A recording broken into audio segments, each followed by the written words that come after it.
How did Ja Morant and the Grizzlies end up here? Between the suspensions, the injuries, and the trade rumors, this relationship has been cracking for a minute. Today, we're breaking down the full story, and let me tell you, it gets wild.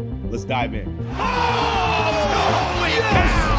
Before we go any deeper, let's keep it a buck. Ja is one of the most electric players on the planet. Lightning speed, mad hops, vision, and a fearlessness you just can't teach. Morant, ball fake. Oh! When he's locked in, it's must-see TV. And that's what makes this whole saga so complicated.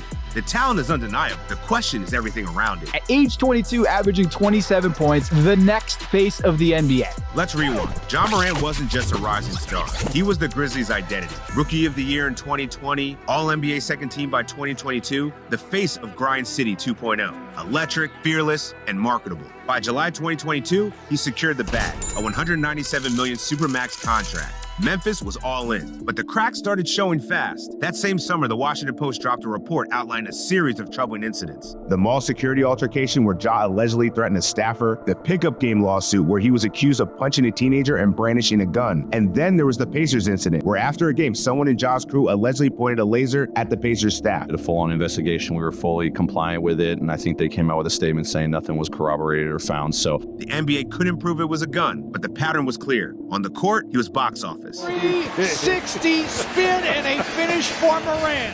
Off it, the headlines started writing themselves. Then came the viral moment that changed everything. March 2023, a Denver nightclub. Ja flashes a gun on IG Live and the NBA steps in. 8-game suspension. Adam Silver called it irresponsible, reckless, and potentially very dangerous. Most stars would have laid low, but Ja, nah. Oh, he did not do that. 2 months later, another gun surfaces on social media, this time in a friend's car. The league came down hard, 25-game suspension to start the 23-24 season. Without Ja, the Grizzlies had no swagger and stumbled through the early part of the season. Then December hits, and Ja returns like a supernova. 34 points, 8 assists, and a game winner in his first game back. Ja Morant wins it for Memphis.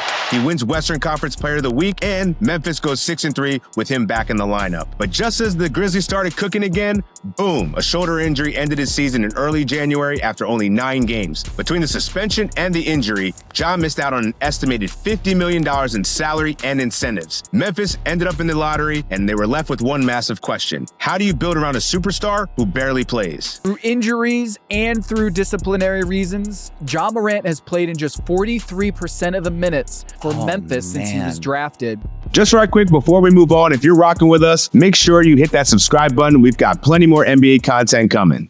Going into the 24-25 season, GM Zach Kleiman responded with a radical coaching overhaul. 5 of Taylor Jenkins' most tenured assistants were fired, and Jenkins brought in development savant Noah LaRoche and Euro champion Tuomas Izalo to reinvent the offense. They rolled out a high-tempo system built on pace, spacing, and read-and-react plays. When it clicked, Memphis was leading the league in scoring and pace. But once defenses adjusted and the injuries piled up, so did the L's. This guy, Noah LaRoche, put in this new age offense. Ja didn't like it. It became clear that the system worked against Ja's instinctive and explosive ball-dominant style. Morant over Williamson, sends it and scores it. I mean, he still put up 23 points and 7 dimes per night in 50 games, but the production continued to trend down from the previous 2 seasons. An 11-game losing streak against teams over 500 ended up being the breaking point. Despite a 44-29 record, Memphis Grizzlies fired the head coach Taylor Jenkins 9 games before the playoffs begin. Jenkins left as the winningest coach in franchise history, but Zach Kleiman made it clear. Jenkins reportedly lost the locker room, and the franchise needed to go in a different direction. Enter Tuomas Izalo. Remember him? Well, he was named interim head coach and tasked with keeping the team afloat. Cool kids in the NBA 2 years ago were all over Tuomas Izalo. He coached in Germany, then he went to coach in Paris, and he was like the hot name. But the drama around Ja continued. During a game against the Warriors, Ja and Buddy Hield exchanged finger gun gestures. Another cloud of controversy around Ja Morant. The NBA warned them both, but just 2 days later, Ja flashed it again after hitting a 3 against the Heat. The league called it inappropriate and fined Ja $75,000. And he fired back by saying, "I'm kind of used to it. I was pretty much a villain for 2 years now. Every little thing, if somebody can say something negative about me, it's going to be out there. So yeah, I don't care no more." Memphis snagged the 8th seed only to get swept by the Thunder. Yet another season that ended in doubt.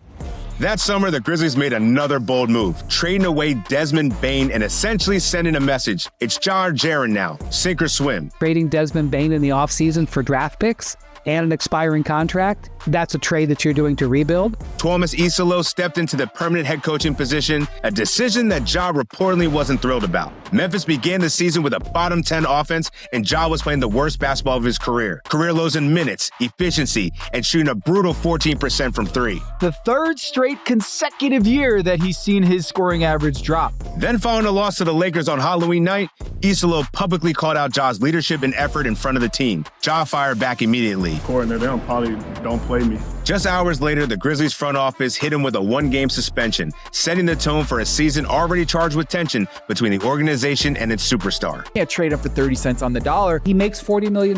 You don't have a huge market. So where does that leave Memphis now? The message is loud and clear.